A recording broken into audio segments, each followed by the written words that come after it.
ওটা ঘটনাটা আসলে প্রতারণা কয় প্রকারের। একজন বলছে এত ডিগ্রি তার, ওই দেওবন্দ ফারেক, হাটহাজারে ফারেক, অমুক ফারেক, তমুক ফারেক, শাহরুনপুর ফারেক, লাখনৌ ফারেক ইত্যাদি বলে ফারেক হয় ইসলাম থেকে ফারেক হয়ে গেছে। ভাবখানাটা এরকম। এত বড় একজন আলেম মানুষ হয়ে দেখেন, আমি বলছি মানুষকে ধোঁকা দেয় কি করে। সহিহ মুসলিমের দুই ধরনের দুইটা হাদিস। আপনারা বিরক্ত হচ্ছেন?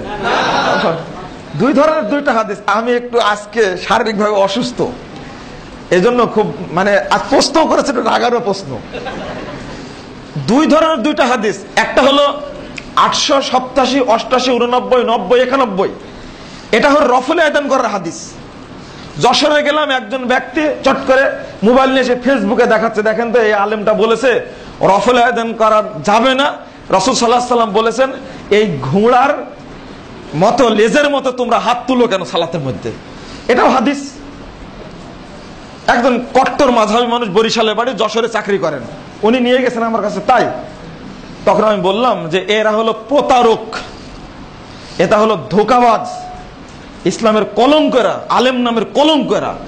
এই কয়েকটা কথা বলতে গিয়ে উনি তখন রেগে গেলেন, আপনি এই সমস্ত কথা বলছেন কেন? কেন বলছি পরে শুনেন। এই 3-4টা হাদিস আসছে, আরো রফুল আয়দান হাদিস বর্ণনা করার আরো 100টি হাদিসের পরে। ওইটা হলো 997, 98, 99, 100 মানে 1000 হাদিসটা আসছে। আর এটা আসছে কত? 887, 88, 89, 90, 91। আমি বললাম আপনার কাছে মুসলিম আছে? তখন বলছেন যে হ্যাঁ মুসলিম আছে, নিয়ে আসেন।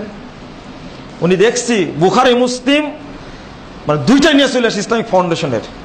আমি দুইটা পড়ে বের করে দেখালাম যে পড়েন, এটা একটা হাদিস রফুল আয়দান করার, বাপ বেঁধেছে রফুল আয়দান করা, আর এখানে পড়েন। পড়ার পরে বলছেন যে এই হাদিস তো তাশাহুদের সময় সালাম দেওয়ার হাদিস। নিজেই বলছে যে এই হাদিস তো তাশাহুদের সময় সালাম দেওয়ার। আর একটা পাওয়া যায় যে সালাতের মধ্যে যখন সালাম দিত, পরস্পরে গিয়ে সালাম দিচ্ছে, তখন আসসালামু আলাইকুম ওয়া রাহমাতুল্লাহ, আসসালামু আলাইকুম, ওয়া আলাইকুম আসসালাম ওয়া রাহমাতুল্লাহ। কেউ সালাম দিত হাত তুলে, কেউ সালাম নিত হাত তুলে। এটা কি রফুল আয়দান করা হলো? একই মুহাদ্দিস দুইটা হাদিস পাশাপাশি নিয়ে আসেন কিভাবে একই কিতাবের মধ্যে, বলুন। এবার ওনাকে বললাম যে এদের নাম এখন কি দিবেন আপনি বলেন।